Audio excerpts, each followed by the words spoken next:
임상심리 전문가들 시즌 3 우리는 센터장입니다. 자, 이번 부모를 위한 심리학 코너에서는요, 심리학자의 육아 성토 대회, 예, 천하제일 육아 대회. 내 아이가 제일 힘들어요. 제목 잘 읽지 않았습니까? 네. 탁월한 제목. 안 쌤이 졌는데 네, 아주 잘 읽고 왔습니다. 저는 뭐 이 얘기를 하기 전부터 뭐 이미 뭔가 되게 힘들어요. 올라와. 뭔가 자연이 굉장히 힘들고요. 저는 개인적으로 아이를 굉장히 키우는 게 아니라 인생에서 가장 힘든 게 아이를 키우는 거다. 그런 논문에 쓰는 것보다 훨씬 힘든 게 아이를 키우는 거다. 저도 혀 꼬이는 거 느껴지시나요? 맞습니다. 저도 너무 힘들고 이거 하는 게 오죽했으면 제 아는 후배가 내가 아는 사람 중에 형이 애를 제일 힘들게 키우는 것 같아 라고 해서 왜 사람들 보면 심리학자니까 뭐 이렇게 좀 노하우들이 있지 않겠느냐고 이제 그치. 그렇지 않습니다. 너무 힘들어요.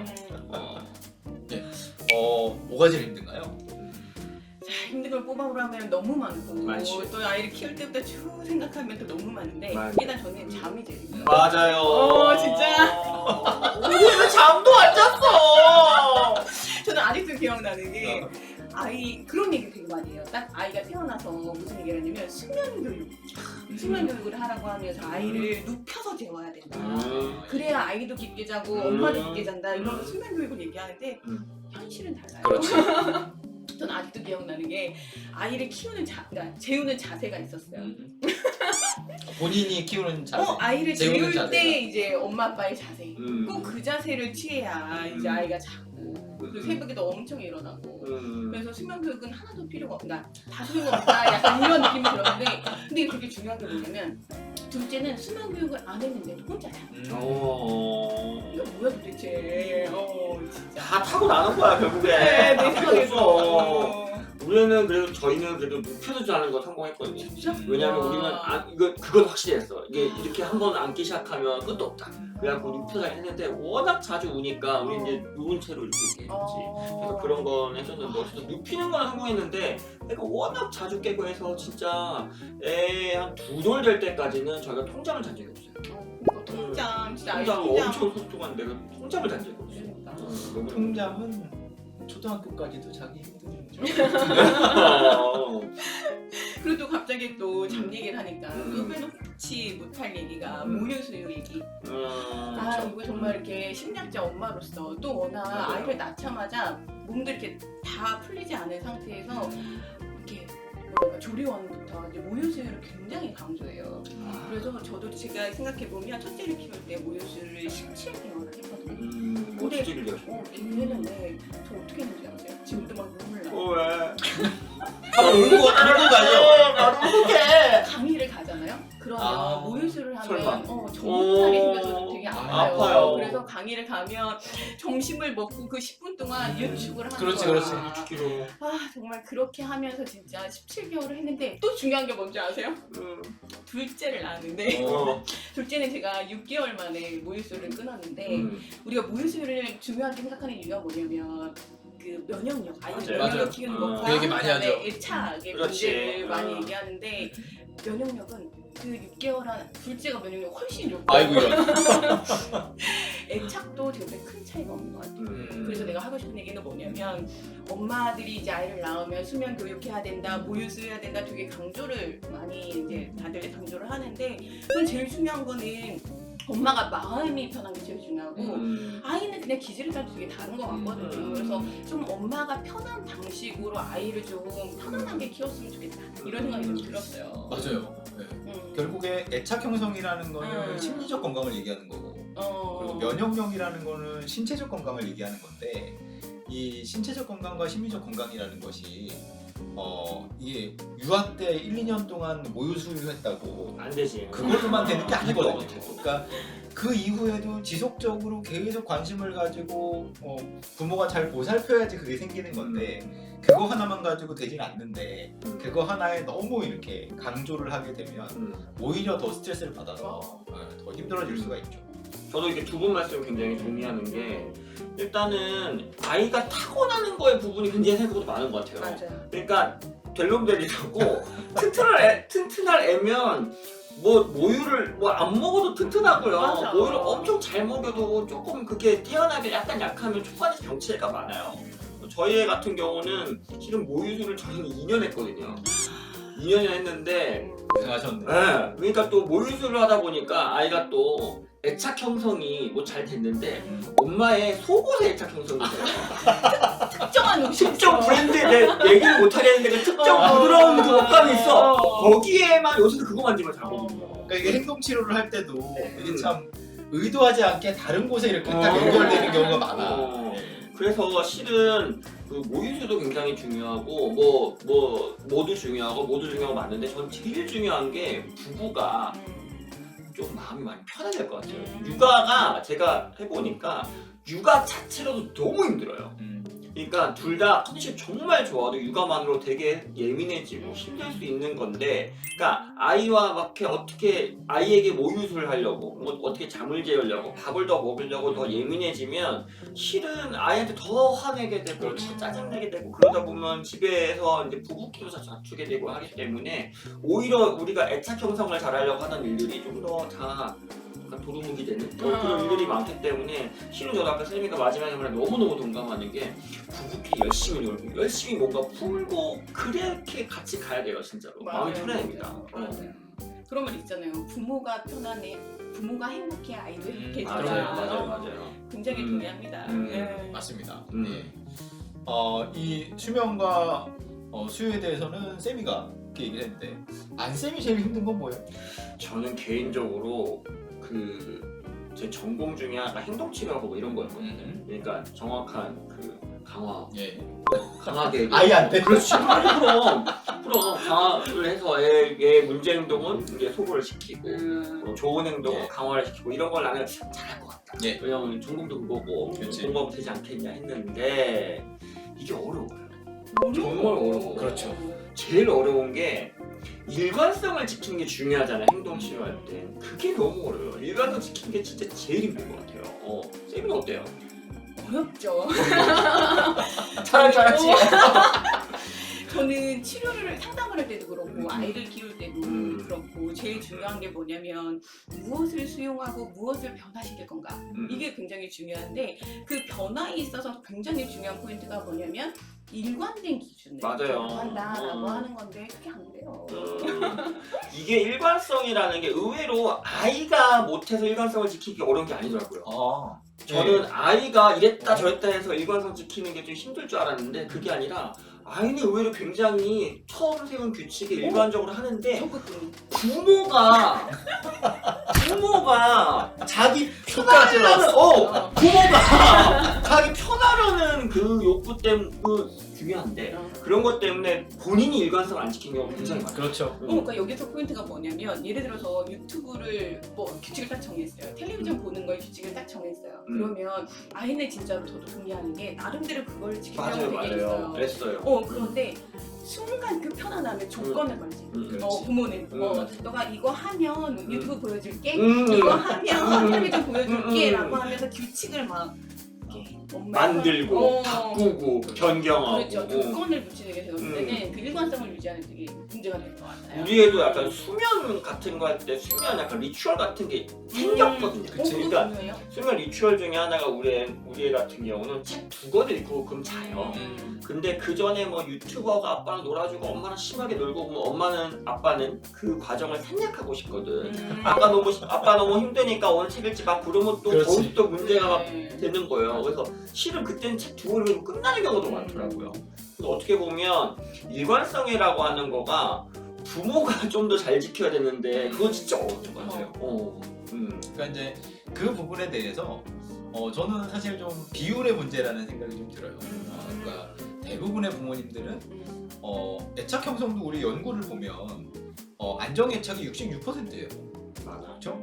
에인스워스 실험에서 보면 안정 애착이 66으로 나와요. 그건 일반인들이 심리학을 공부하지 않은 일반인들이 그냥 자연적으로 이렇게 키웠는데 그 정도 애착 형성이 된다는 거고 그 대부분의 사람들은 일관적으로 아이들을 대하는 게 뭐 60, 70 더 많고 그거보다 비일관적으로 아까 순간에 이 부모의 욕구 때문에 좀 오히려 부모가 규칙을 지키지 않는 그걸 약간 융통성이라고 한다면 융통성을 부리는 경우가 한 30-40%. 그러니까 일관적인 대처를 하는 게 좀 더 비율이 높다면 아이들도 대개는 일관적으로 할 텐데 그게 이제 그 융통성을 부리는 경우가 너무 많아지면 그러면 사실 아이들도 좀 힘들어지고 그런 거라는 생각이 들고 선생님들도 일관성을 유지하는 게 힘든 부분만 지금 얘기하셔서 그렇지 일관성이 뭐 두 분 다 이미 되게 높으실 거라고 생각합니다. 이게 우리가 100% 일관성 가는 건 실은 불가능한데 자꾸 저희도 이제 못한 것만 자꾸 떠올리다 보니까 아이고 이렇게 했어야 되는데 이런 것 때문에 그러면 100% 못 지키더라도 일관성을 유지하려는 노력이 되게 중요하다 이런 얘기인 것 같거든요. 일관성을 지키기 위해서 어떤 노력이 좀 필요할까요?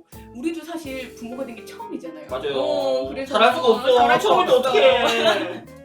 그래서 일관성을 깨는 경우가 되게 많이 있는데 그럴 때도 다시 포기하지 않고 다시 일관성을 유지하는 쪽으로 잡아야 되는데 그러면 아이들도 어떻게 되냐면 다시 일관적인 규칙을 적용하려고 할 때 아이들이 막 울면서 엄청 떼를 쓰면서 막 그런단 말이에요. 그러면 엄마의 마음이 또 저렇게 아이가 우니까 마음이 되게 약해지고 그걸 막 누그러뜨리려고 애쓰고 그러려면 규칙을 적용 못한다. 맞아. 그럴 때 굉장히 또 중요한 예외가 게 뭐냐 그렇죠. 그럴 때 중요한 게 뭐냐면 아이의 감정은 또 아이의 감정입니다. 그러니까 아이도 그 감정을 자기가 처리할 수 있도록 어떻게 보면 오빠가 좀 버텨주고 기다려주고 이런 과정이 필요한 거죠. 그리고 나서 하고 나면 아이도 또다시 일관적인 규칙을 잘 적용할 수 있게 된다라고 좀 덧붙여서 말씀드리고 저 싶은데요. 정말 중요한데 정말 힘들기도 한 것 같아요. 그러니까 그 아이가 막 힘들어하고 울고 불고 할 때 그걸 약간 버텨주는 거. 네. 거기서 뭐 나도 휩싸이지 않는 거. 저거 되게 중요한 것 같아요. 아이도 본인의 감정을 스스로 좀 이렇게 어떻게 보면 처리할 수 있는 그런 걸 배워야 되는 것 같거든요. 그런 걸 해주기 위해서 어떻게 보면 또 옆에서 그냥 좀 버티면서 지켜봐 주는 거. 그런 것도 되게 중요한 것 같습니다. 예, 지금까지는 아이의 어떤 행동 문제들을 얘기했는데 그 행동 문제들로 인하여 양육자도 사실은 상당히 좀 힘든 부분이 있을 것 같은데요. 예, 양육자로서 힘든 부분은 뭐가 있을까요? 너무 이렇게 상처가 아니라 너무 큰 고통을 건드렸나요? 저는 근데 아이를 키우면서 아까 내가 박사 논문보다도 힘들다라고 이제 말씀을 드렸는데 인생에 퇴근이 없다는 게 저는 가장 힘든 것 같아요. 뭔가 일하는 엄마니까 막 열심히 일을 하고 나서 사실은 원래는 집에 가서 쉬면 되는데 쉴 수가 없죠. 또다시 이제 육아 출근을 해야 되고 또 아이들이 또 늦게 자요. 저는 한 10시에 자거든요. 그럼 10시에 자고 원래는 내 마음은 아이를 재우고 나중에 내 일을 해야지. 퇴근 후에 나도 뭐 할 게 있지. 그래야 되는데 10시에 같이 뻗는 거죠. 그러고 나서는 새벽에 일어나서 이렇게 또 뭔가를 하려고 하죠 또. 근데 또 못해요. 그러니까 뭔가 진짜 딱 해야 되는 일과 아이를 키우는 걸 제외하고는 정말 제가 할 수 있는 일이 너무 없어요. 맞아. 하고 싶어하는 게 없어. 그래서 다 해야 될 일만 있어. 맞아. 그리고 나 예전에 그런 일이 있었어요. 어떤 사람한테 메일이 온 거예요. 근데 메일을 봤더니 새벽 3시에 메일이 온 거예요. 그래서 뭐지? 그랬더니 이분이 아이를 셋을 키우는 엄마였거든요. 새벽 3시에 일어나서 메일을 보낼 수밖에 없는 거죠. 그렇죠. 근데 요즘에 저도 새벽 3시에 일어나서 새벽 3시에 누군가가 보낸 메일을 읽고 저도 그 메일을 읽으면서 막 이렇게 서로 이런 마음이구나 막 이러고 있어요. 아무튼 힘들다. 퇴근이 없다. 한편으로 이런 것도 있어요. 혹시 알아서 병되는 거 없어요? 그러니까 이게 내가 애를 키우다 보니까 심리학자니까 아이가 전공인지라 애를 키우면 얘가 지금 발달 단계를 잘 가고 있나 이쯤 되면 얘가 아빠 엄마 정도는 정확한 걸 해야 되는데 얘가 열은 세야 되지 않나 이제? 뭐 이런 걸 하거든요. 근데 얘가 못해. 내 손으로 내 아이를 키워야 된다. 심리학자로서 이런 거 너무 큰 부분이죠. 너무 힘들죠. 맞아요. 저는 되게 뭐 이제는 기억도 잘 안 나긴 하지만 한때 애들이 좀 어렸을 때 아마 한 애들 초등학교 1학년 그 전후 아마 그럴 때였던 것 같은데 큰애는 좀 얌전하고 그 당시에 둘째는 조금 이렇게 제가 볼 때는 좀 충동적이고 큰애는 뭐 하고 싶다는 얘기를 뭐 한 적이 없어요. 그냥 하라는 거 그냥 조용히 하는. 근데 둘째는 뭐 이렇게 막 갑자기 뭘 하는 게 많아. 약간 감정적인 그런 느낌이고. 그러다 보니까 제가 볼 때는 첫째는 은근히 뭔가 기대를 하고 부모로서 둘째는 포기. 그냥 저렇게 살아야 돼. 제 생각에는 저는 이제 첫째랑 성향이 맞는 거죠. 그러다 보니까 이제 그런 이제 막 생각을 하게 되는 것 같아요. 네. 그러면서 그게 이제 앞서가는 거예요. 얘를 미리 판단해서 미리 판단해가지고 얘는 앞으로 이렇게 클 것 같으니까 별로야. 뭐 이런 생각을 이제 했던 것 같고, 근데 이제 그런 것들이 이제 제가 혼자만 보는 게 아니라 정말 겸손해져야지 아이를 제대로 볼 수 있는 것 같아요. 그러니까 아는 게 병이었는데 그 병을 보면은 주변 사람들의 얘기를 들어보니 아이가 다 잘하고 있다는 거예요. 유치원에서 초등학교에서 다 잘하고 있는데 제가 보는 시선이 너무 이렇게 좀 부정적인 그런 면이 있었던 거예요. 그러면서 되게 정말 크게 깨달은 저 그래서 그 유치원 선생님한테 너무 고맙다.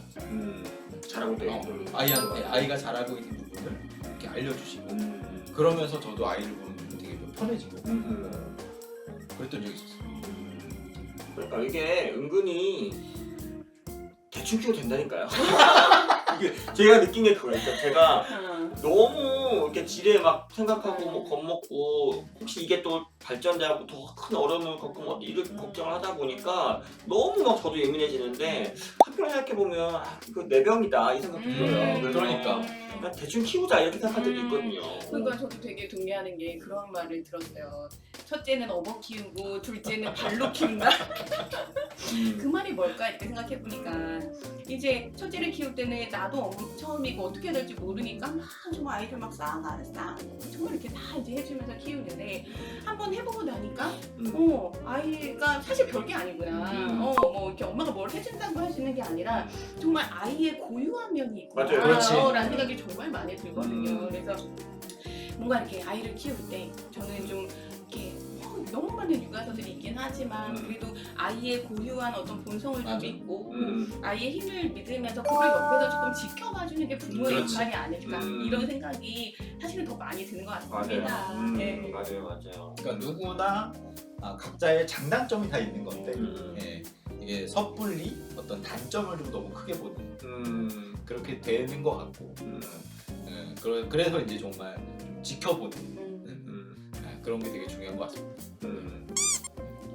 근데 우리가 이렇게 그래도 공부를 했는데 아는 게 병만 있어요? 알아서 되게 도움되는 부분들 없으세요? 병만 얘기했구나. 그런 거 있죠. 그러니까 실은 보면 아이가 문제가 더 커지기 전에 뭔가 개입을 할 수 있는 것 같아요. 그러니까 이를테면 애가 문제 행동이라고 생각되는 것들을 보이면 이런 것들 때문에 그런 것 같다라는 걸 파악을 한 다음에 그래서 더 커지지 않게 혹시 우리 양육 태도나 이런 거에서 뭔가 조금 바꿔야 될 것이 있는지 좀 물어보고 뭐 좀 미연해 그런 것들 방지하고 이런 것들은 물론 아까는 제가 너무 막 이렇게 생각하는 부분도 있겠지만 근데 또 너무 또 이렇게 시간이 지나서 좀 더 힘들어지기 전에 좀 개입을 할 수 있는 그런 것들은 분명히 있는 것 같아요. 저는 저 같은 경우는 실수를 하고 나서 실수를 하고 맞아, 나서 맞아. 뭘 잘못했는지를 일단 빠르게 알 수 있거든요. 그래서 고칠 수 있는 것 같아요. 그러니까 정말 실수를 하고 나서 그걸 빨리 알아챈다. 예, 그거는 정말 좋은 점인 것 같습니다. 근데 참 오늘 들으면서 개인적으로 그냥 좀 미안한 거는 사실 두 분의 고통에 그러니까 육아를 하는 과정에서의 힘든 점에 대해서 사실 공감이 잘 안 돼가지고 다 키웠다 이거지 이제. 다 키웠어. 이게 참 이게 그 고통에 같이 뛰어들기가 올챙이죠 이렇게 기억 못합니다. 맞아. 조금 대그랬다고 이제. 개인적으로 제 경험은 저는 한 10살에 애들이 10살이 되는 해에 2자리가 되니까 한 단계 좀 편해졌고 10대. 그래서 10대라는 말을 쓰는구나. 그랬고 이제 초등학교 6학년 그리고 중1 그 시기 때 한 단계 좀 더 편해지고 청소년. 그래서 그렇게 2단계 편해지니까 지금은 뭐 예전에 어땠는지가 이렇게 별로 기억이 안 나서 공감하기가 참 정말 그날이 오면 얼마 안 남았습니다. 네. 믿어보겠습니다. 여기는 많이 남은 것 같고 기다릴게요. 저희가 둘째도 뭐 네. 있으니까요. 예, 여기서 마치도록 하겠습니다. 네. 여기는 임상심리학회입니다. 네.